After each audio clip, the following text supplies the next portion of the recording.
Sekarang kita masuk muatan pelajaran ilmu pengetahuan sosial tema 6 subtema 1.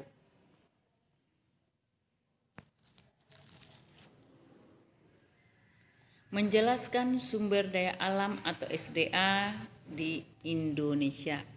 Sebagai negara agraris, wilayah Indonesia dapat ditumbuhi berbagai tanaman pertanian dan perkebunan. Tanaman tersebut dapat tumbuh dengan subur bila dirawat dengan baik dan ditanam di lingkungan yang sesuai.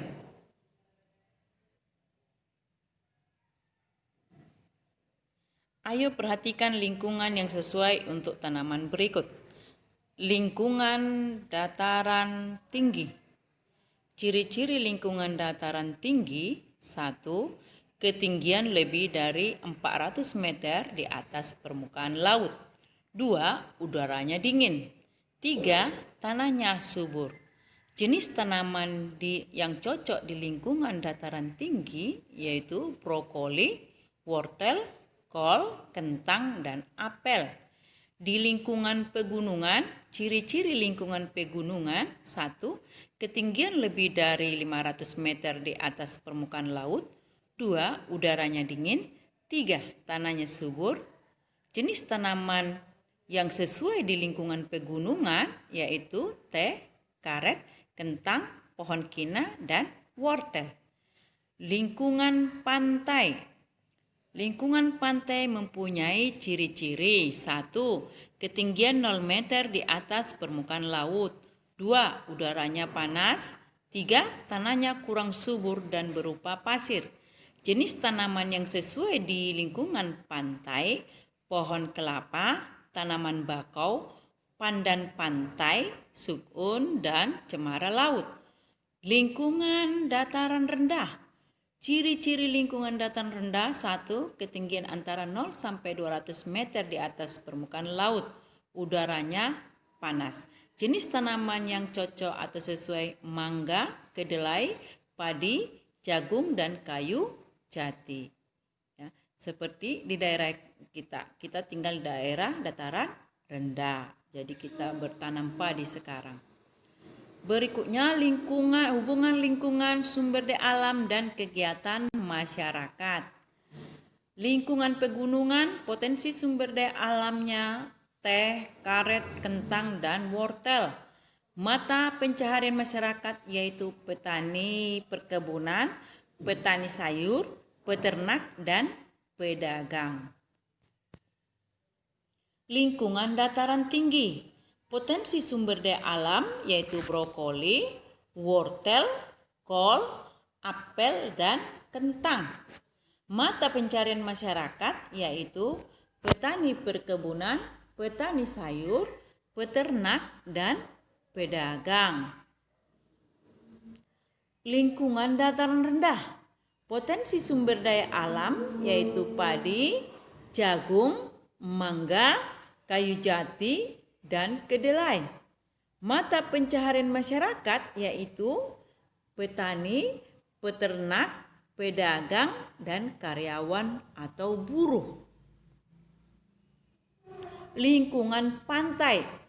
Potensi sumber daya alam di pantai yaitu ikan, kerang, rumput laut, garam, terumbu karang, kelapa, dan tanaman bakau. Mata pencarian masyarakat yaitu nelayan, pedagang ikan, petani garam, kelapa, dan pengrajin kelapa, kelapa dan pengrajin, kelapa dan pengrajin mutiara. Kemudian potensi sumber daya alam akan memiliki hubungan dengan lingkungannya. Mata pencarian atau pekerjaan masyarakat juga sesuai dengan lingkungan atau bentang alamnya. Dengan demikian, lingkungan memengaruhi sumber daya alam yang dihasilkan dan mata pencaharian masyarakat.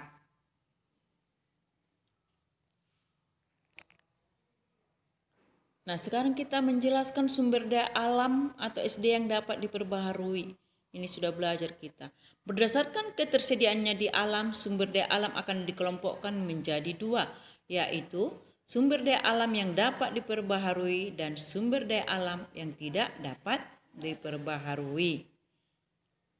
Ini kita sudah pelajari ini sumber daya alam. Nah, sumber daya alam yang dapat diperbaharui adalah sumber daya alam yang tidak akan habis walaupun digunakan terus-menerus, selalu ada, ya. Selalu ada, tidak akan habis. Contohnya air, tanah, udara, hewan, serta tumbuhan. Kalau kita pakai pun itu terus ada. Nah, sumber daya alam yang tersebut dimanfaatkan untuk memenuhi kebutuhan hidup manusia. Misalnya pemanfaatan hewan untuk diambil daging, telur, susu, maupun tenaganya. Sumber daya alam dapat dimanfaatkan untuk kehidupan manusia seperti, ya, sumber daya alamnya dapat kita manfaatkan dalam kehidupan manusia seperti angin, yaitu untuk membangkit tenaga listrik, ya. Sungai untuk budidaya ikan dan udang, bisa juga untuk transportasi seperti di Kalimantan. Jagung itu sebagai sumber bahan makanan, ya, bahan makanan itu. Kemudian menjelaskan sumber daya alam yang tidak dapat diperbaharui. Sumber daya alam yang tidak dapat diperbaharui merupakan sumber daya alam yang dapat habis jika digunakan secara terus-menerus. Contohnya barang-barang tambang seperti batu bara, timah, bauksit, minyak bumi, dan nikel. Pemanfaatan sumber daya alam yang tidak dapat diperbaharui dilakukan melalui kegiatan penambangan. Kegiatan penambangan biasanya dilakukan daerah perbukitan, sungai, dan lepas pantai. Tujuan pemanfaatan sumber daya alam yang tidak dapat diperbarui adalah untuk memenuhi beragam kebutuhan masyarakat. Pemanfaatannya sebagai bahan dasar pembuatan aluminium. Marmer. Nah, pemanfaatannya itu sebagai bahan bangunan rumah atau gedung. Belerang.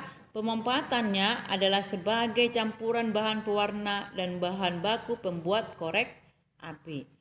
Yang keenam, nikel, yaitu pemanfaatannya bahan pelapis besi agar tidak mudah berkarat. 7, grafit, yaitu pemanfaatannya bahan pembuat pensil dan isi baterai. Ini jenis sumber daya alam dan pemanfaatannya, ya. Demikian